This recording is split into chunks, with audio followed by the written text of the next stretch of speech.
Hello students, welcome to the chemistry class. I hope all are staying safe in your homes. Bible verse says, "But seek first the kingdom of God and his righteousness, and all these things will be added to you." Matthew 6:33.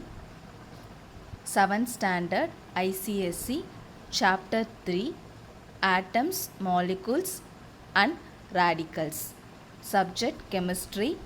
Session 5. Children, in today's video we are going to start with new chapter number 3, and the name of this chapter is Atoms, Molecules and Radicals. I hope all have completed your assignments which I have given for 2 chapters. Before going into today's new chapter, let's recap what we have learned in our previous chapter. In our previous chapter, the chapter name is Physical and Chemical Change. In this chapter, we have learnt about what is meant by change and the types of change. In types of change, we have learnt about reversible and irreversible change, desirable and undesirable change. And under chemical change, we have seen lots of examples like burning of coal or wood, paper to ashes, rusting of iron, boiling of an egg, digestion process, fermentation, photosynthesis, etc. So chemical change means it is a change in which new substance are formed and which cannot be reversed by reversing the condition. Then we have seen about change of mass in a chemical change. So here, when chemical change occurs, the mass will remain same. Then we have seen, can physical and chemical change happen together? Yes, physical and chemical change will happen together. For this statement, the example is burning of candle. In burning of candle, the candle burns, so the physical state is converted there from solid to liquid. And also chemical change takes place here. On burning, new substance like carbon dioxide and water vapor are produced, which is a chemical change. The next topic that we have seen is physical and chemical change involve energy. Yes, both physical and chemical change will involve energy when it takes place. So here the energy is either taken in or taken out. So it is explained by the two terms. They are exothermic change and endothermic change.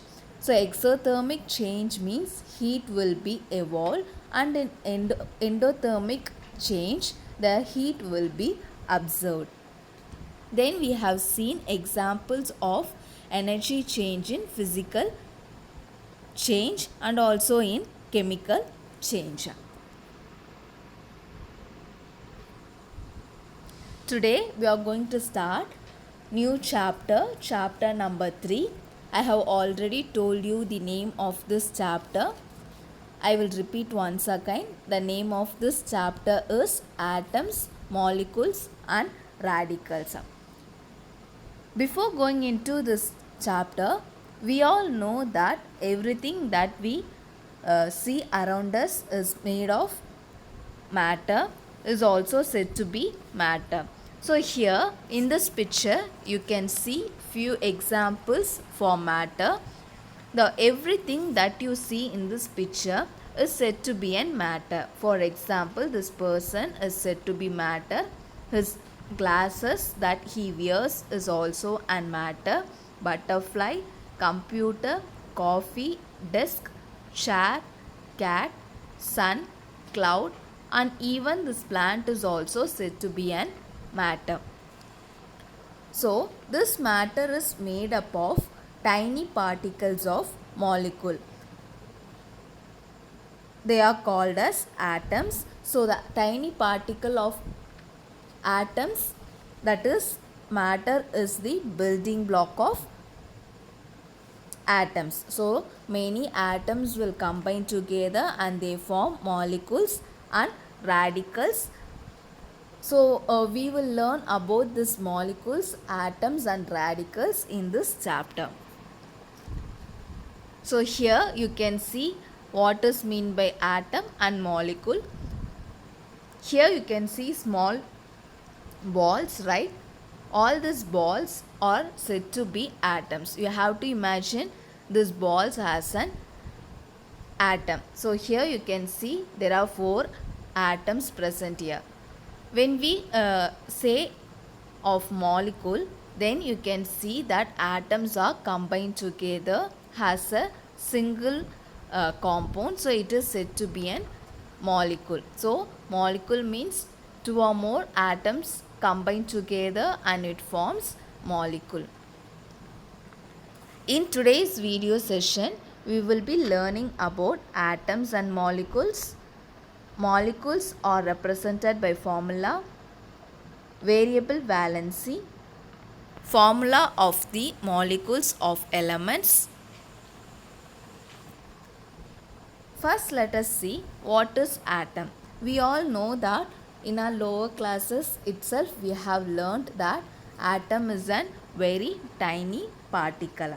So, you can imagine that you are taking a piece of paper and you are cutting those paper into one very tiny pieces. What happens when you further cut those paper into one tiny pieces? You can reach the stage where you will not able to cut the tiny piece of paper further, and that small tiny indivisible particle is said to be atom. So, atom means it is the smallest part of an element and this atom will take part in chemical reaction. So, atom are the smallest part of the matter and which cannot be divided further into parts. And this atom contains subatomic particles called electron, proton and neutron. And about this electron, proton and neutron you will learn in your higher classes. So, now you know what is atom. Atom means it is the smallest part of an element and that takes place in a chemical reaction. So, here you can see the picture of atom.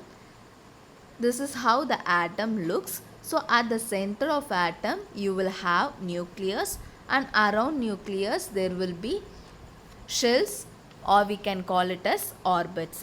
It is just similar to the egg. So, inside egg you will have the yellow part and outside it you will have the hard shell, egg shell. So, it is just compared with the atom. The next topic is valency. Valency means nothing but the combining capacity of element. So, in this picture you can see the valency of hydrogen and oxygen.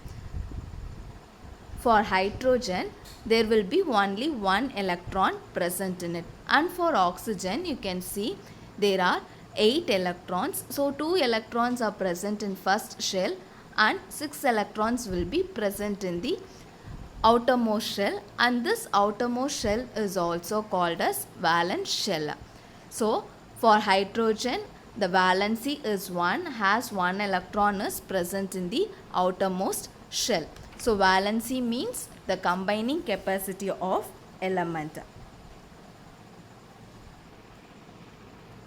Now, let us see different types of this valency. We have different types. The first type is monovalent. So, mono means it refers to 1.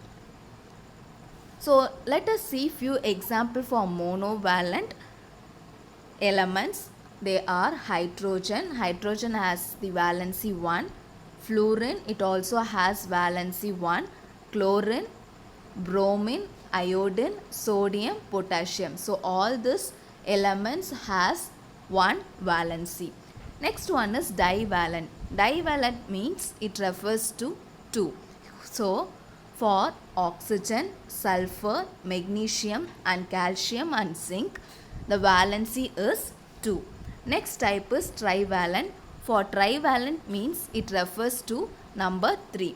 For nitrogen and aluminium, the valency is 3. The next type is tetravalent. So tetra means it refers to the number 4, and for carbon and silicon they have 4 valencies. So these are the types of valencies. They are monovalent, divalent, trivalent and tetravalent. So here you can see how the atoms looks like. As I already told you that the atoms, here you can see all these balls are considered to be an atom, and these balls, when it combine with other balls, it forms the molecules. The next topic that we are going to see is molecules. Molecules means it is the smallest part of an element or compound that can exist independently. When we talk of atom, it cannot exist independently. It usually combine with other atom. But here in molecule, it can have the ability to exist independently. The example for molecule is H2O. So here you can see there are 3 atoms. That is 2 hydrogen atom and 1 oxygen atom. They combine and they forms water molecule. Another example is NaCl. It is called as salt, sodium chloride. Here you can see 2 atoms. One is sodium atom, another is chlorine atom. Here these 2 atoms are combined together and they forms a molecule.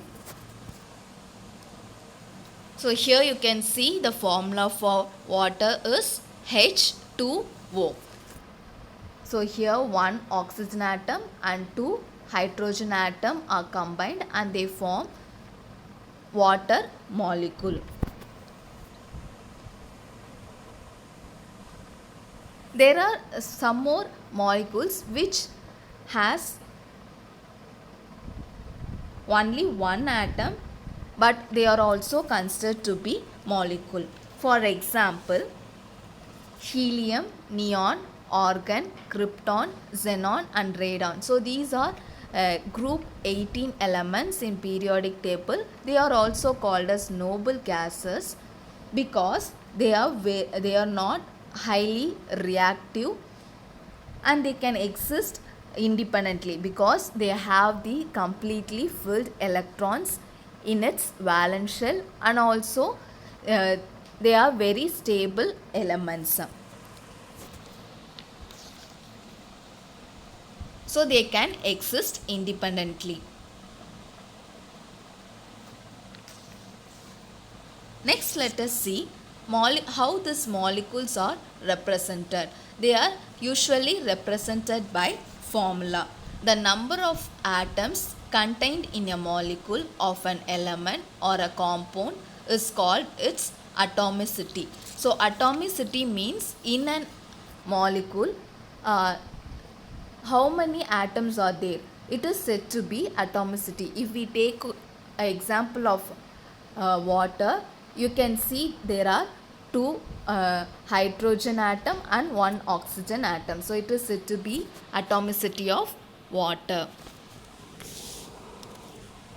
The number of atom in a given molecule. So the examples are for oxygen, the formula is O2. So it has the atomicity of 2. That is, this oxygen molecule has 2 atoms. The next example is ozone. Ozone formula is O3. which means it has 3 oxygen atoms. So the atomicity is 3. Similarly for benzene, the formula is C6H6. So here the atomicity is 12 because we have 6 carbon atom and 6 hydrogen atom. So 6 plus 6 we get 12. So for benzene the atomicity is 12. Similarly we can calculate for water.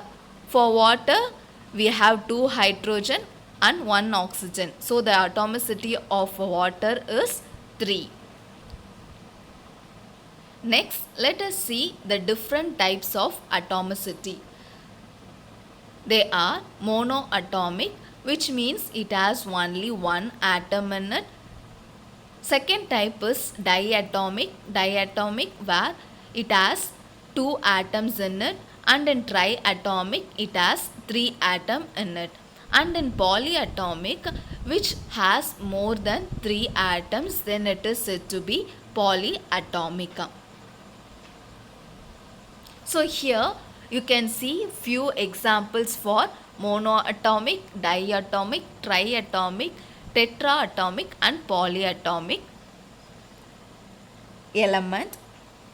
So for monoatomic, helium, He, where it is a noble gas and it has only one atom in it. Another example is Ag, silver. It is also has one atom in it. For diatomic, you can see F2, that is fluorine, where it means 2 fluorine atom is present. So it is said to be diatomic. In another example, HCl, where you have one H and one Cl. It means 2 atoms are present here. So it is said to be diatomic. And triatomic, N2O. So here you can see 2 N and 1 O, which means it has 3 atoms. Another example is NO2. Here also you can see 1 nitrogen and 2 oxygen, which means it has 3 atoms in it. Another example is ozone, O3, which means it has 3 atoms in it, that is 3 oxygen atom in it. Next type is tetraatomic, which refers to the number 4. So here in tetraatomic, the example is phosphorus. For here P4 it has given, which means it has 4 phosphorus atom. Another example is hydrogen peroxide, H2O2. So here you can see 2 plus 2, 4. So it is also example for tetraatomic element. And then another last type is polyatomic, which means it has more than 3 or more than 4.